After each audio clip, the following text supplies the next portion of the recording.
সবাইকে অসংখ্য ধন্যবাদ আমার এই ভিডিওটি দেখার জন্য। আমি আসলে এই ভিডিওটা করেছি সিঙ্গাপুরে। আমি যখন গিয়েছিলাম কাজ করতে। তো কাজ করার সুবাদে আমি বিভিন্ন দেশ ঘুরে বেড়াইছি এখন পর্যন্ত এবং তার ফাঁকে, ফাঁকে কিছু ভিডিও আমার করে রাখা স্মৃতি হিসাবে। সেটাই আমি আপনাদের সামনে আজকে তুলে ধরবো ইনশাআল্লাহ। তো সিঙ্গাপুর আমি যখন আসলে পৌঁছাই তখন অনেক রাত।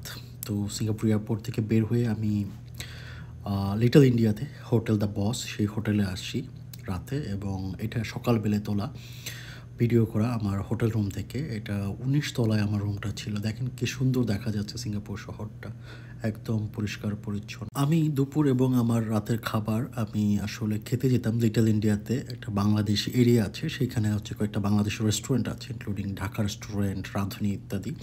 তো রাতের বেলা আমি যখন খাবার খেয়ে আসতেছিলাম হোটেলে, তখন এটা হচ্ছে হোটেলের সামনে থেকে তোলা একটা ছবি, দ্য বস।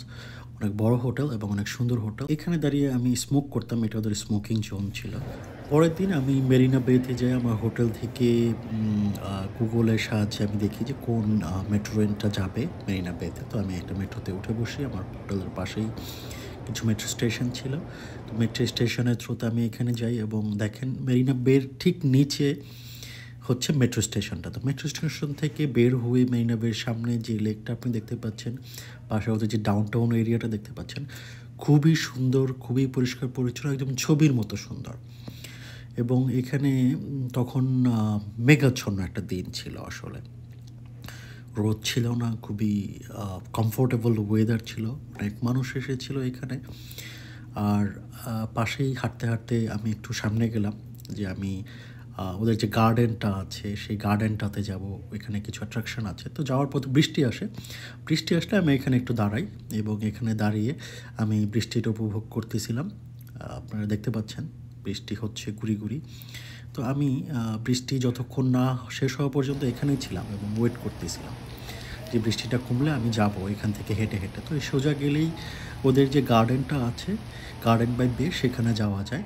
তো গার্ডেন বাই বে দুইটার অ্যাট্রাকশনের ভিতর একটা হচ্ছে আপনার এইটা ক্লাউড ফরেস্ট এবং আরেকটা হচ্ছে আপনার ফ্লাওয়ার ডোম। তো আমি এইটাতে ঢুকি। এইখানে কিছু কাজ ওরা করেছে আর্টিফিশিয়ালি, এত সুন্দর এই জায়গাটা।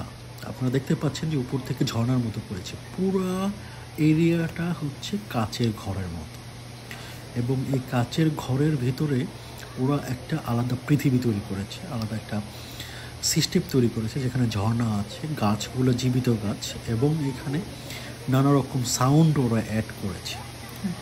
সেখানে নানা রকম পশু পাখি, প্রাণের আওয়াজ, পানের শব্দ এত সুন্দর লাগতেছিল এবং কিছু কিছু জায়গায় ওরা লাইটিং করেছে। আপনারা দেখতেছেন যে এখানে গাছের গুঁড়ি এবং কাঠ দিয়ে ওরা নানা রকম পশু পাখি সেট করে রাখছে, যাতে যেভাবে থাকে আসলে বনের ভিতরে পশু পাখিরা সেভাবে।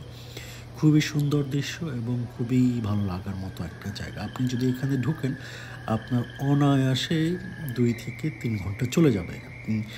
নিচের এরিয়াটা ফার্স্টে ঘুরতে হয়, ঘুরে ঘুরে বিল্ডিংয়ের নিচে একটা লিফট এরিয়া আছে। তো নিচের এরিয়াটা যখন আমি যাচ্ছিলাম, যাওয়ার সময় কিছু ভিডিও শ্যুট করে নিই এখানে, যে নিচ থেকে উপরে কেমন দেখা যায়, গাছগুলো কেমন, একদম রেইন ফরেস্টের মতো আর কি জায়গাটা। একটু স্যাঁতসেঁতে এবং সবাই নানা রকম দেশ থেকে এসেছে, এখানে এসে ভিডিও করতেছে, ফটোশ্যুট করতেছে। তো আমি আস্তে আস্তে গেলাম নিচে থেকে যাওয়ার মাধ্যমে যে লিফট আছে সেই লিফটের থ্রুতে আমি একদম উপরে উঠে যাই। সবাই উপরে উঠতেছে। তো উপরেই এত সুন্দর একটা সাদা ফুলের বাগান এখানে দেয়া আছে যে আপনার খুবই সুন্দর লাগবে, খুবই ভালো লাগবে এবং মনটা ঠান্ডা হয়ে যাবে। তো উপর থেকে যখন নিচে দেখা হয় এই যে ওয়াকওয়েটা, এই ওয়াকওয়ের মাধ্যমে ঘুরতে, ঘুরতে, ঘুরতে আস্তে, আস্তে নিচে নামতে হয়। তো নিচে নামার সময় আমি কিছু ভিডিও করি আর কি, উপর থেকে কেমন দেখা যায়। উপর থেকেও খুবই সুন্দর দেখা যাচ্ছিল এবং জায়গাটা এত ঠান্ডা, মানে এখানে কোনো এসি করা নাই, বাট প্রাকৃতিকভাবে জায়গাটা ঠান্ডা। যদিও আপনি দেখতে পাচ্ছেন যে এটা একটা গ্রিন হাউসের মতো, কাচের একটা ঘর। তো এইটার মাধ্যমে ঘুরে ঘুরে আপনি নামবেন এবং কিছু আলাদা আলাদা গাছ লাগানো আছে। তো প্রত্যেকটা জায়গায় আপনার খুব আলাদা লাগবে। তো আমি ঝর্ণার মাঝে একটা বেলকনির মতো আছে যেখানে এসে উপর থেকে নিচ পর্যন্ত পানি ঝরতে দেখা যায়, সেটা আমি এখানে দেখি। ঝর্ণার পানির শব্দে মনে হচ্ছিল যে আমি সত্যি কোনো একটা পাহাড়ে এসেছি এবং ঝর্ণার আওয়াজটা সেখানে আমি শুনতেছিলাম। তো যতই আমি আস্তে আস্তে নিচে নেমে আসতেছিলাম ততই আমি ভিতরের যে স্ট্রাকচারটা আছে কনক্রিটের, সেই স্ট্রাকচারটার ভিতর দিয়ে মাঝে মাঝে ক্রস করতে হচ্ছিল এবং নানা রকম ফুলের গাছ, এবং এখানে দেখতে পাচ্ছেন যে ছোট ঝর্ণাও ছিল যেখানে বিভিন্ন রকমের গাছপালা। শুধু যে এইসব গাছপালা সিঙ্গাপুরের ব্যাপারটা এমন না, রেইন ফরেস্ট আফ্রিকা এবং অন্যান্য কান্ট্রি থেকে নিয়ে আসা অনেক গাছ এই ছোট মিনি জঙ্গলটাতে ওরা রেখেছে, এবং নানা রকম শব্দ, লাইটিং এই জায়গাটাকে একটা অন্যরকম সৌন্দর্যে নিয়ে গিয়েছে। তো আমি ক্লাউড ফরেস্ট থেকে বের হয়ে ফ্লাওয়ার ডোমে আসি। তো আমি 2টা টিকিট একসাথে কিনেছিলাম। 2টা টিকিট একসাথে কেনার কারণে আমার খরচ হচ্ছে $60 বা এরকম হয়েছিল, সিঙ্গাপুরীয় ডলার। এবং এই প্যাকেজে আমি একটা থেকে বের হয়ে যখন আরেকটায় আসি তখন অলরেডি আমার পা ব্যথা হয়ে গেছে। তারপরেও এই জায়গাটাও অন্যরকম সুন্দর। এটাও কাচের ঘর, বড় একটা ঘর দেখতে পাচ্ছেন। এইখানে ওরা বিভিন্ন রকম ফ্লাওয়ার এবং গাছ রেখেছিল। তো পা ব্যথা থাকা সত্ত্বেও আমি ধীরে ধীরে হাঁটতেছিলাম এইখানে, এবং ছোট ছোট করে কিছু ভিডিও ক্লিপস আমি করে নিই আমার স্মৃতি হিসেবে রাখার জন্য। সো এইখানে ওরা কয়েকটা ছোট ছোট বন করেছে। আপনি দেখেন south African garden, Australian garden, এরকম ইউরোপিয়ান গার্ডেন, এরকম বেশ কিছু গার্ডেন ওরা এখানে করেছিল। এবং প্রত্যেকটা গার্ডেনে ওই দেশীয় যে গাছগুলো আছে সেই গাছগুলাই ওরা এখানে রেখেছে, যাতে মানুষজন এসে দেখে যে ওই দেশের বনটা কেমন দেখা যায়। তো আমিও হাঁটতেছিলাম অন্য দর্শকদের সাথে সাথে। এখানে বেশ কিছু সুন্দর সুন্দর এবং কালারফুল ফ্লাওয়ার ছিল, যেগুলোর ভিডিও আমি না করে আসলে পারি না, এত সুন্দর লাগতেছিল।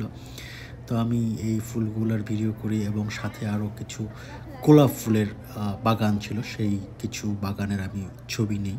দুটো বাগান ঘুরে আসলে আমি তখন কিছুটা ক্লান্ত, এবং আমি ওই দিনকার মতো ট্যুরটা শেষ করি।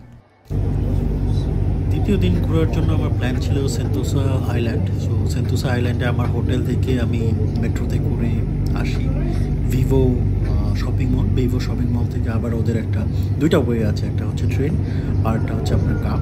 তো ট্রেনটা যেহেতু সাশ্রয়ী, মাত্র $4 লাগে, তো ট্রেনে আমি সেন্তোসা আইল্যান্ডে যাই। সময় খুব বেশিক্ষণ লাগে না, 15 মিনিট লাগে আপনার ভিভো শপিং মল থেকে সেন্তোসা আইল্যান্ডে এই ট্রেনে করে যেতে। ছোটো একটা ট্রেন, 2 বগির ট্রেন।